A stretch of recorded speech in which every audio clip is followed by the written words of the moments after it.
joining us online. We're about to start in less than 2 minutes. As you can see, the first part of a 4-part mini-series on the exciting topic of serosurveys. We're doing this with the International Vaccine Access Center from Johns Hopkins Bloomberg School of Public Health. And we'll see you in just under 2 minutes. If you have already questions and comments, go ahead and type them in. We'll see them right away, and we'll share them with our panel today. See you soon.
Welcome to you from Geneva, Switzerland. I'm Rida Sadki from the Geneva Learning Foundation today with Charlotte Mbu and our guests. We're going to be discussing the topic of serosurveys, the first of a 4-part mini-series. How are you doing, Charlotte? I'm doing great, Reda, and it's always a pleasure to have guests that are coming to talk about topics that are of interest to our immunization community. Wonderful. So we've already got some comments. Kiyu Omers F from LinkedIn says, good initiative. Thank you, Kiyu. I hope you have some good questions for us. We'll be doing the Q&A first and then moving on to the questions. Dr. Subhadip says, great to be a part of this. And indeed it is. Thank you, Subhadip, for joining us.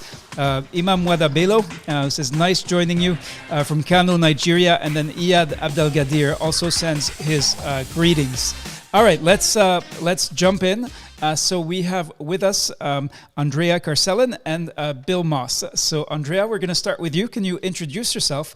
And can you tell us where you work, what do you do, and when was the first time you heard the word serosurvey? Sure. Hi, I'm Andrea Carcellin, and I'm a researcher at the International Vaccine Access Center in the International Health Department at the Johns Hopkins Bloomberg School of Public Health. I work with Bill Moss here on a project called Strengthening Immunization Systems Through Serosurveillance. And I actually first heard the term serosurvey when I was working at CDC in the Global Immunization Division. I worked on polio eradication and had done a number of vaccination coverage surveys and sort of heard the term serosurvey floated around to measure progress towards eradication, but I didn't really know what it was, and I didn't work on them until I came over to Hopkins. Great, thank you. So a quick question. So Bill Moss, you are the director of the International Vaccine Access Center, or IVAC.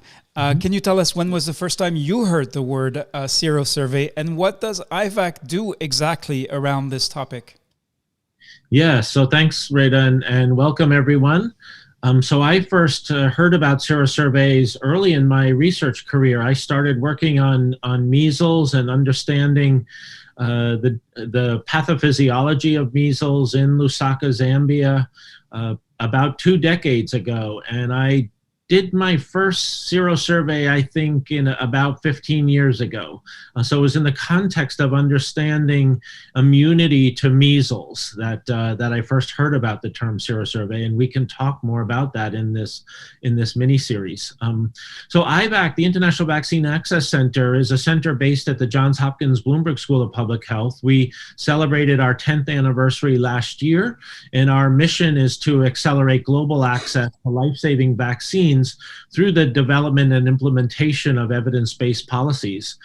We've been working on a project funded by the Bill and Melinda Gates Foundation, as Andrea alluded to, called Strengthening Immunization Systems Through Serosurveillance. And this project's based in both Zambia and in India.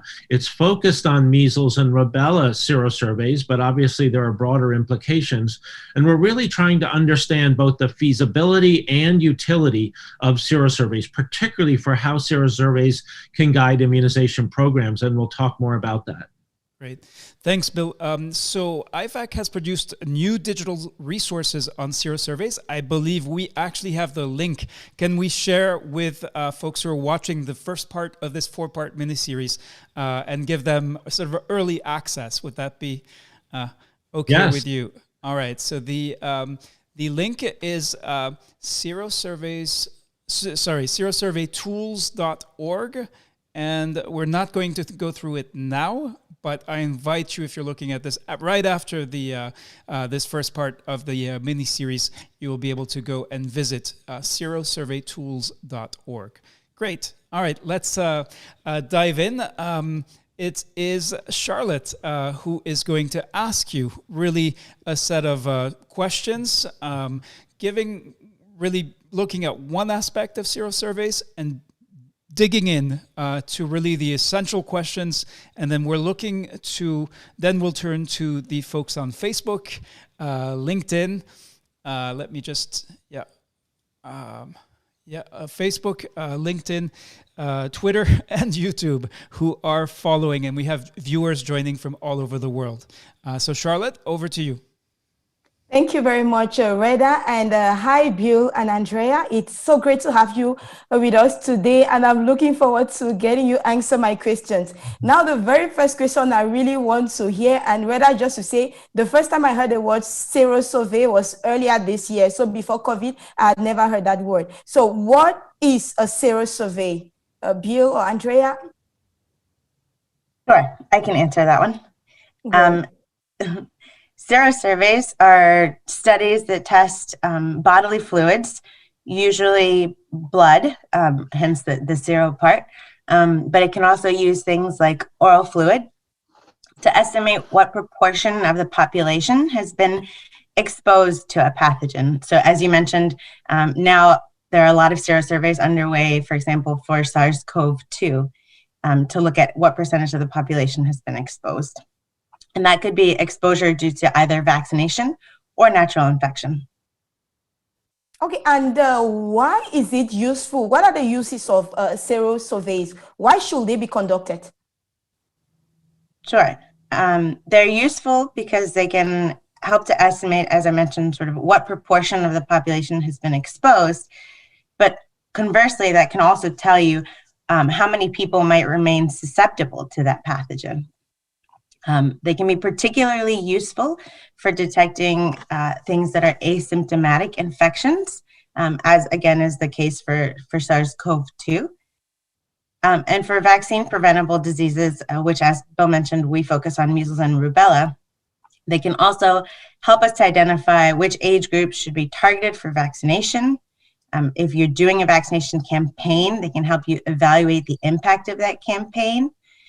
You could monitor the duration of immunity, see if you need a booster dose kind of later on based on how the population ages, and help monitor progress towards elimination. And when seroprevalence is correlated with immunity or protection from a pathogen, serosurveys can help you to start estimating herd immunity thresholds and identify immunity gaps, which I think we'll talk about a little bit more. And when you talk about herd immunity, what do you mean? When we think about the herd, we think about animals and all of that, but within the context of immunization, what does that mean, and what is an immunity gap? Yeah. Maybe Andrea, I'll take Yeah. that if that's okay. Go ahead. Yes, please, We've, Bill. we've been talking about herd immunity a lot, obviously, with the COVID-19 pandemic, and so a lot of people have become familiar with this term. But I think you're right, Charlotte. Maybe a lot of people don't understand exactly what it means. It actually has its origins in veterinary medicine, and that's why the term herd immunity is used. It was originally used to describe immunity about a contagious abortion disease in cattle. So that's why we use that term, and it's kind of stuck. And over the years, people have resisted using the term herd immunity because of the implications, as you said. And some people talk about community immunity or community protection. But basically what it is, conceptually, it is when enough people in a population are immune, it just makes it very unlikely that an infectious individual will come into contact with a susceptible individual and you'll get transmission.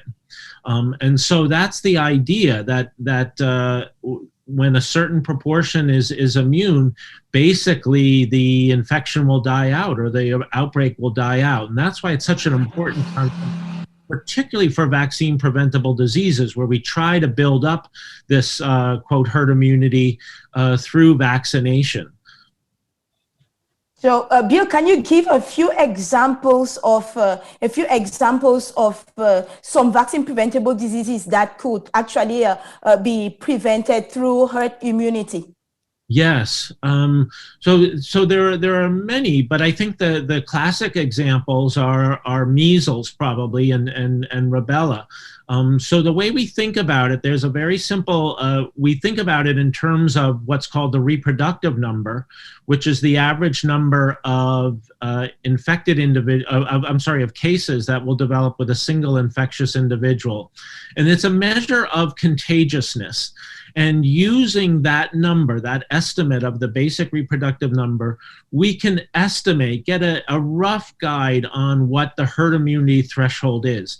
So what that means is that the more contagious a pathogen is, the higher the level of herd immunity that's required in order to interrupt transmission.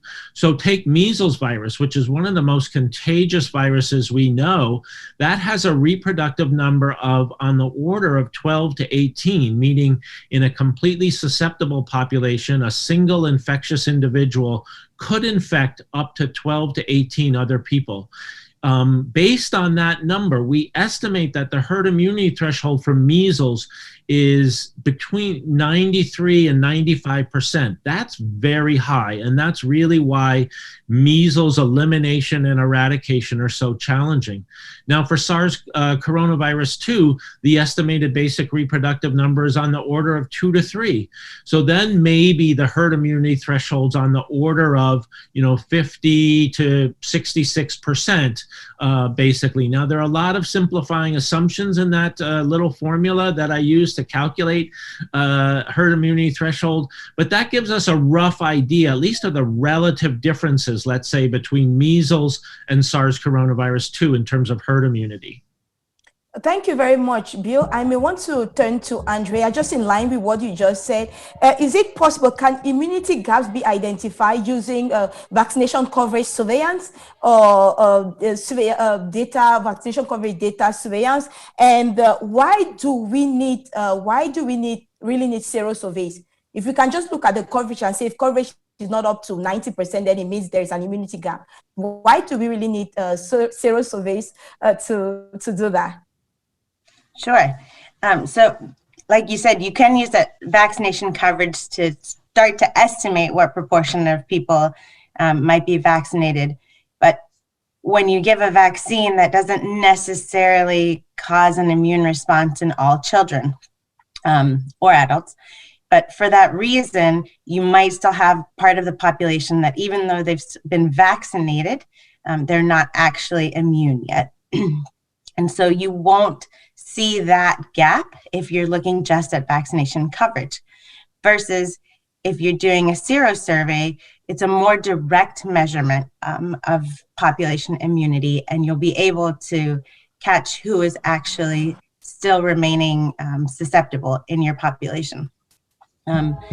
Similarly, if you use surveillance data, you are capturing obviously who has been infected, but we know that often surveillance data underestimates the true number of cases because those are only the ones that are actually being reported to the surveillance system. So you wouldn't be able to catch all of the population that still remains susceptible.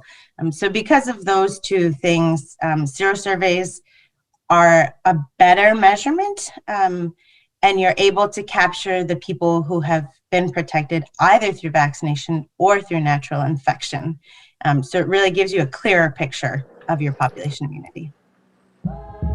We're going to go check in on the folks we're following on Facebook, LinkedIn, Twitter. We've got many messages and comments, mostly people introducing themselves. Remember, you can actually ask your questions and comments. We do have the following comment from Iyad Abdelgadir from Oman, who says, in Oman, we have already completed 4 cycles of serosurveys, specifically for SARS-CoV-2. Informed decisions are now taken, also finalizing our action plan for COVID-19 vaccine, mRNA vaccine, progressing to cover priority groups. I don't know if Bill or Andrea, you'd like to comment or respond to that in any way before we go to the next and final set of questions. Yeah, maybe I'll thank you, Rita. That's a really excellent comment, and we're very glad to hear that serosurveys are being used programmatically in Oman, and they give a nice picture of the proportion of the population that's been exposed to the virus. And as the listener said, can be used to guide the immunization program. So that's really nice to hear. Great. Back to you, Charlotte, for the next set and final set of questions. Thank you very much, Reda. And Bill just went ahead and answered my first question, because I was about to ask that how the serosurveys help immunization program decisions. So I'll just get on with the next question. You see, how can serosurveys inform decisions around when and where there is need for MCV campaigns?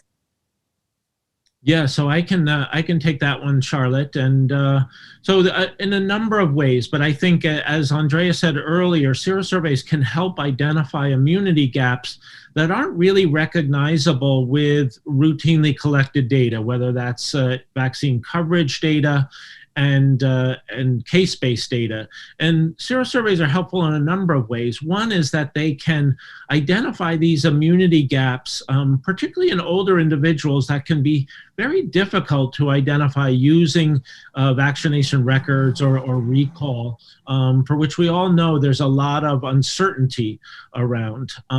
It can also identify immunity gaps potentially that may even have been filled by natural infection that wouldn't be captured through routine immunization records. And so it can help, I'll say in short, Charlotte, it can help identify age-specific immunity gaps. It can help identify geographic areas where there are immunity gaps and where the vaccination coverage data may be poor. And it can also be used to identify immunity gaps in specific subpopulations. Let's say, for example, in HIV-infected individuals that might otherwise go unrecognized.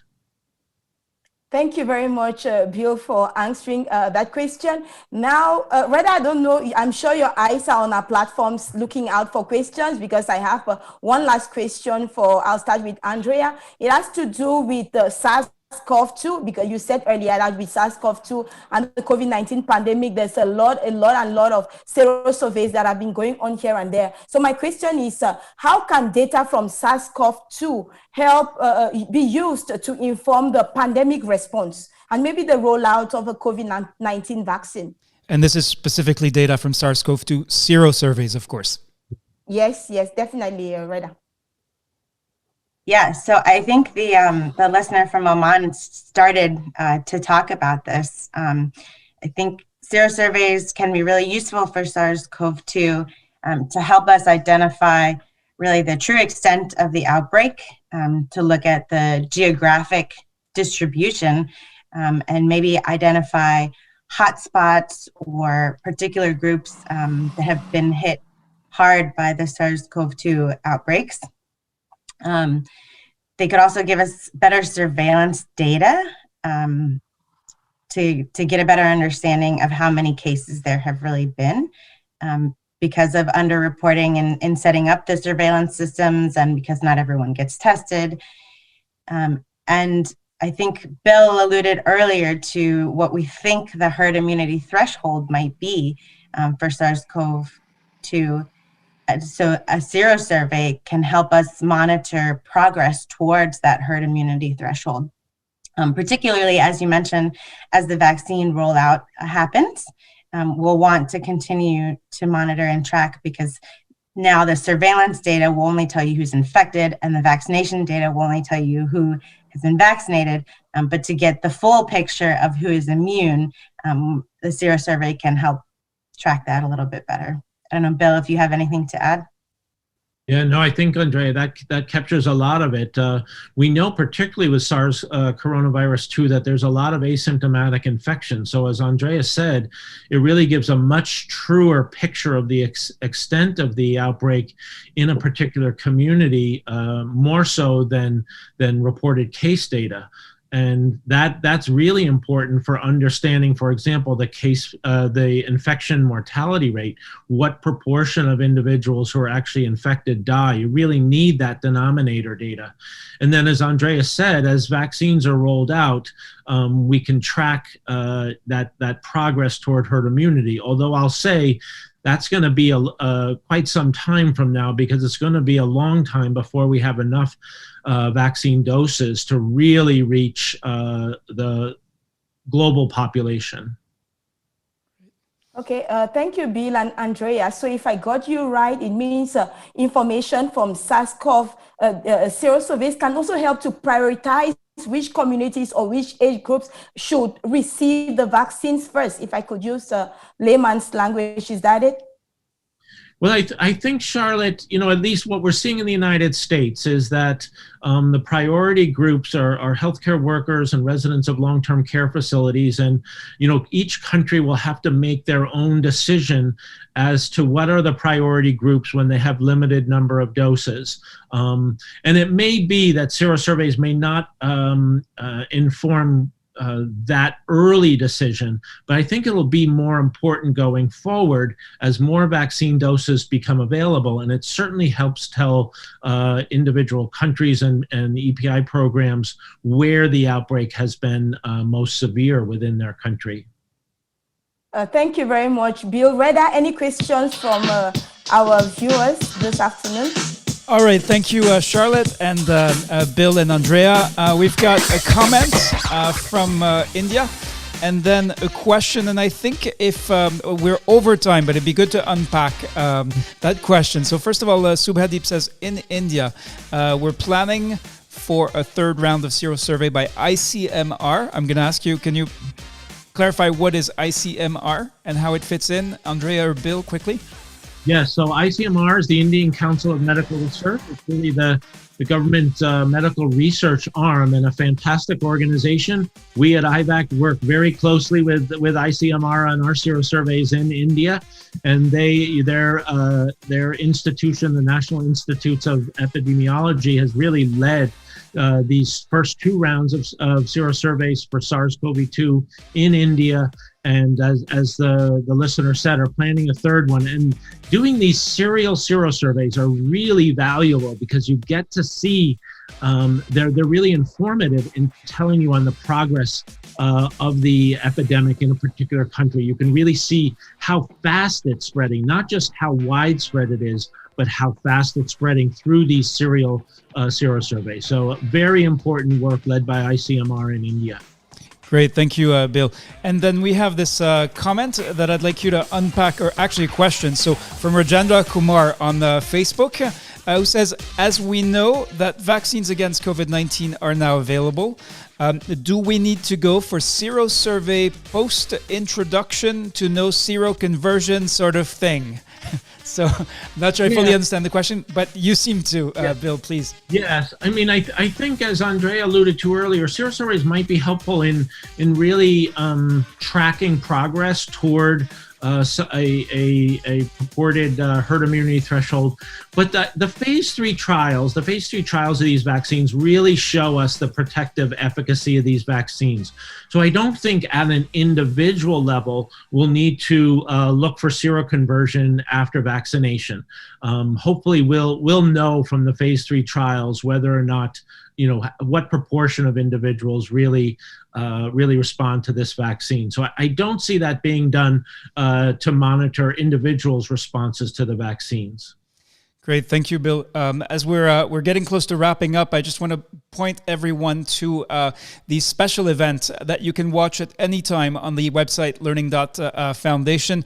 Want to remind you also that this is only part 1 of 4. So every day at this time, you'll be able to tune in on LinkedIn, YouTube, Twitter, Facebook, whatever is your preferred platform, and hear more reliable information about serosurveys. We do have, however, more comments and questions flowing in. I suggest we'll also be looking at any questions we didn't get to and sharing them with the IVAC team so that they can answer them tomorrow. I'd like to take one last question. Mercy Onu Peters, who says from Facebook, how can serosurveys help you to detect who has taken COVID vaccine?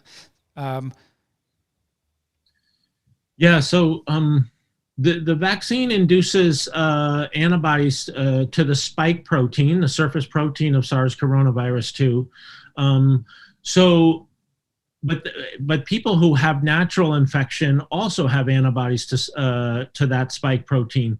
So right now we don't have a way to distinguish, and this is actually true across almost all pathogens. We don't have a way to readily distinguish in a serosurvey whether those antibodies, those IgG antibodies, are due to vaccination and immunization or due to infection with the natural pathogen. So that's still an area where more work needs to be done.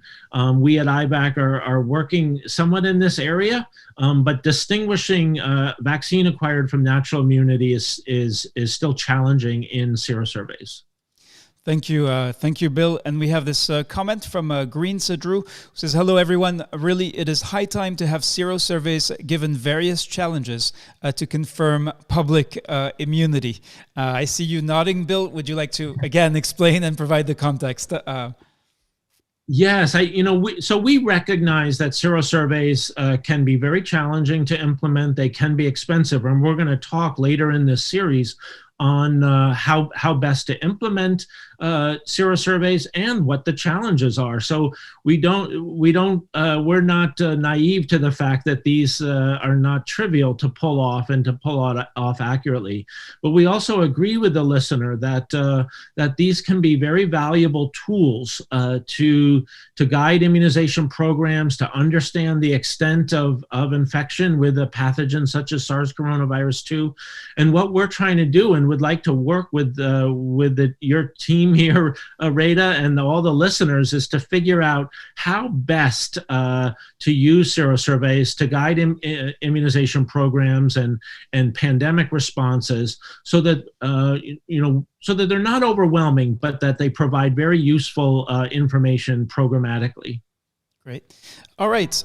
So we are reaching the end of this episode, but remember that this is only part 1 of 4. So for television fans, if you work in immunization, this qualifies as must-see television, and we invite you to tune in tomorrow. Obviously, we're exploring how we can do things a little bit differently than the 60-minute webinar. I do see a question from Raimi Morufu. When exactly are African countries going to get the COVID-19 vaccine? That's technically out of the scope of this discussion, but tomorrow we have another workshop that I'm showing here on screen with Anne Lindstrand. So she is WHO's co-lead for COVAX, the vaccines pillar of the ACT Accelerator, and she may be able to probably one of the best people to provide the best available answer at this time to that question.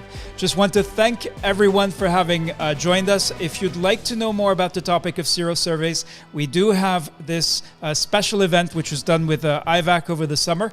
It's now being run every 4 hours, so you can go to learning.foundation and find this this event. And if you've been waiting, if you've been watching this far, if you've gotten this far to the end of this episode, here is something that I encourage you to visit right after we finish. I'd like to ask the IVAC team, what are we looking at? What is this Serosurveytools.org is the address. What are these Serosurvey modules? Could you help us understand what viewers may go to find there? Yeah, so thanks, Rita. And what we've been doing at IVAC, as we've been, learning lessons from the serosurveys we've been conducting, and from many of our colleagues and other sources, particularly at the World Health Organization and CDC, we've been trying to collate in a web-based format some guidelines on conducting serosurveys. These are not exhaustive yet. They really focus on kind of issues around the specimen collection, things that are really unique to serosurveys rather than surveys in general. Although some of those issues are really important, such as sampling strategies. So what we've put together is a series of modules on a web-based platform and some tools that we used in our serosurveys, such as forms and Excel spreadsheets to check data, and are really making these available to the public health community and the immunization programs so they can learn more about actually the conduct of serosurveys and basically leverage and modify some of the tools and documents that we've created. Great. Thank you, Bill. So I invite you, if you've watched this first episode, one is to join us tomorrow for the second episode. Second is to go to serosurveytools.org. And then if you'd like to know more, if you did not or have not seen the special event that we did this summer with IVAC, you can find that on learning.foundation. For Abidemi Olatunde, who wants to know if people taking the coronavirus vaccine are having negative effects on them. So these are the kinds of questions we'll be dealing with tomorrow in the event with Anne Lindstrom from the World Health Organization. Even though I'm kind of itching to ask Bill that question, that's really outside of the scope of this this mini-series. So once again, thank you. I'd like to ask you to give a big round of applause to our presenters. And that's not bad. Yeah. All right. I know Vera Hassan, we haven't heard from her today, but she will be, I believe, talking to us tomorrow about how to actually conduct community-based serosurveys. Alvira, would you like to give us a teaser? What will people learn tomorrow by joining tomorrow's second episode? Oh. All right, it was not planned that we would ask Elvira. I'm not able to hear her, but you'll find out. You'll have to join tomorrow to find out. Great. Let's have more applause together with the music. I see applause in the comments. Thank you, Edmond Osei Kwaye, Abdul Wajid Kandaudzi, Abidemi Olatunde. Hope you'll be attending the workshop tomorrow, and Amel El Taher. Many of you are regulars on these live streams that we do across the different platforms. Thank you for joining us. Thank you for your trust, and look forward to seeing you tomorrow for episode 2.